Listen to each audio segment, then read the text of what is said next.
By the time Sophie finds herself in court, the tension of Season 4 reaches a boiling point. She is no longer simply navigating love and grief. She is confronting the full weight of a society that refuses to forgive deviation from its rigid rules. In Regency England, an accusation of impersonating nobility isn't just a minor scandal. It's a matter of law, lineage, and power. Conviction could mean life in prison at best. Every gesture, every word she utters is scrutinized not only for truth, but for class, propriety, and precedence. Sophie stands in a world that demands compliance while punishing honesty. Her refusal to confess to Araminta isn't merely obstinacy. It is defiance in the face of an institution that has, time and again, tried to erase her existence. The courtroom sequence is meticulously constructed to highlight the stakes, both personal and systemic. Araminta, a figure who embodies the calculated cruelty of social climbing, offers Sophie a way out, admit wrongdoing, and receive leniency. It's a proposition designed to humiliate, to force Sophie into complicity in her own erasure. Sophie refuses. She refuses to play the game on Araminta's terms, recognizing that confession would only cement the power imbalance that has shadowed her life. This moment crystallizes Sophie's evolution. She has learned that survival isn't just about hiding or fleeing. It's about asserting agency within the system, finding cracks to exploit without surrendering identity. Enter Violet Bridgerton, whose transition from reluctant observer to active protector is one of the season's most satisfying character arcs. Violet doesn't plead in the courtroom, she asserts. Her intervention is bold, commanding, and socially calibrated. By announcing Sophie as Benedict's fiancée, Violet wields the authority of the Bridgerton name, titles, and familial connections as both shield and sword. The moment is a demonstration of power deployed precisely and effectively. Social weight and legitimacy become tools to counteract institutional rigidity. The magistrate, confronted with the combined force of family name and societal influence, is forced to yield, granting bail and temporary custody. Violet's role is transformative. She doesn't save Sophie for Benedict, she does it because it is morally right and because she recognizes herself in the stakes of Sophie's struggle. This sequence underscores the season's recurring theme, survival through cleverness, not systemic reform. Sophie's eventual path to legitimacy is not granted by a change in societal attitudes. It is negotiated, crafted, and strategically presented. She becomes Sophie Gunn, a distant cousin rather than an illegitimate daughter, a fiction that allows her to navigate the rigid social hierarchy without altering its rules. It's not a fairy tale, it's a high-stakes chess game. Every move matters, and Sophie has proven herself a player capable of anticipating outcomes, managing threats, and seizing opportunity. Meanwhile, the show layers tension with personal stakes. Sophie's discovery that Araminta has been hoarding her inheritance to manipulate Posey adds a sharp edge of betrayal.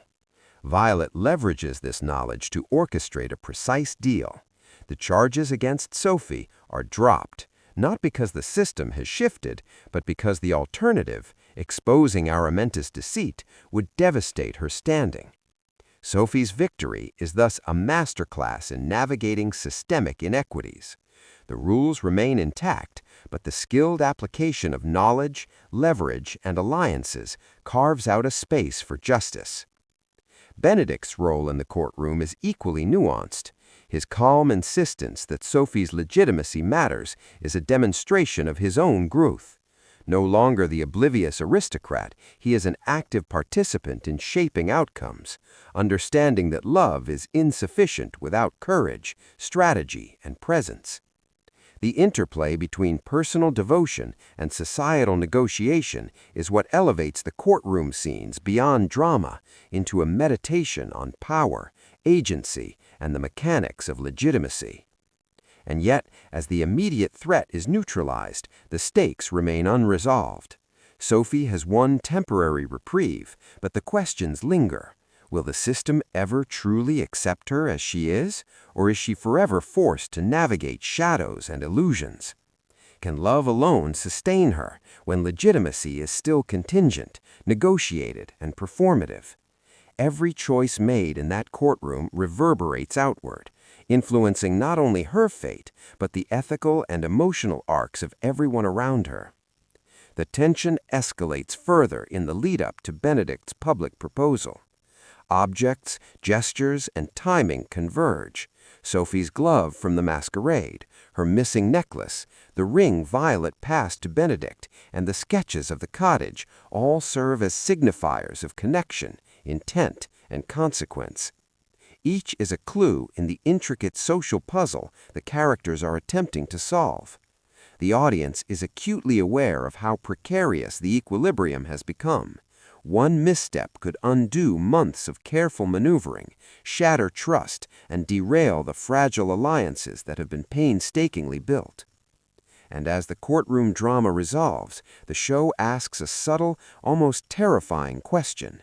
Does Sophie truly have freedom, or has she merely negotiated survival? She has navigated the system, exploited its weaknesses, and achieved a provisional legitimacy, but the structures themselves remain intact, indifferent to her desires. The victory is strategic, not transformative, and that tension, the knowledge that every triumph exists within a constraining system, hangs over the narrative like a storm cloud.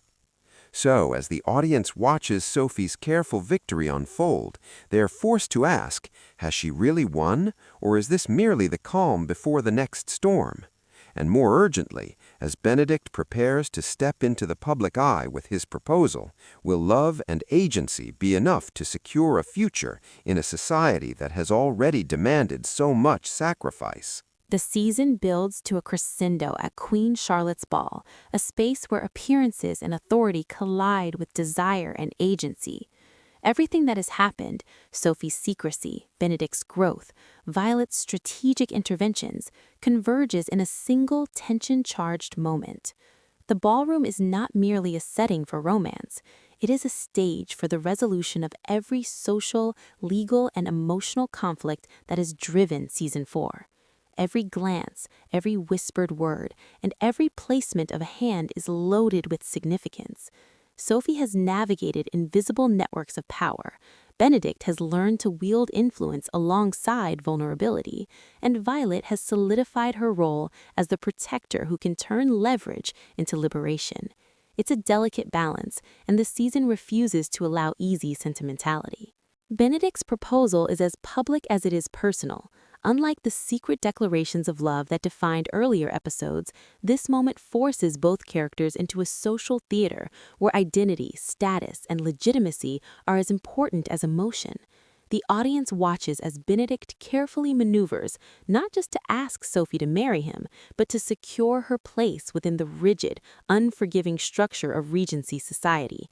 Every detail is meaningful: the exact positioning on the dance floor where their journey began, the timing of the music, the subtle acknowledgement of Sophie's working-class origins alongside the aristocratic elegance of the room. The proposal is simultaneously a declaration of love and a strategic act of validation, proof that Sophie can exist fully in both worlds without erasure. But what elevates the moment beyond spectacle is the layering of prior conflicts. The glove from the masquerade ball, the sketches of the cottage, Sophie's inheritance, all these elements converge, silent witnesses to the journey that has brought them here. Each object tells a story, each action is a cipher, and the audience is aware of stakes that the characters cannot fully articulate in words. Sophie's acceptance is not naive. It is informed by months of negotiation, strategy, and risk. She is choosing not just love, but a carefully constructed future that maintains her agency within a world that rarely respects it. The post-credits wedding, positioned deliberately in the credits rather than the episode itself, is a narrative reward. It allows the story to pause, to give viewers a moment of resolution without undermining the tension that preceded it. Both families line the aisle, bridging worlds that were once thought irreconcilable. Anthony as best man, Posey at Sophie's side, and the Bridgerton household staff alongside Sophie's working-class companions illustrate the season's persistent theme. Coexistence is possible, but only when each identity is acknowledged and preserved. The wedding is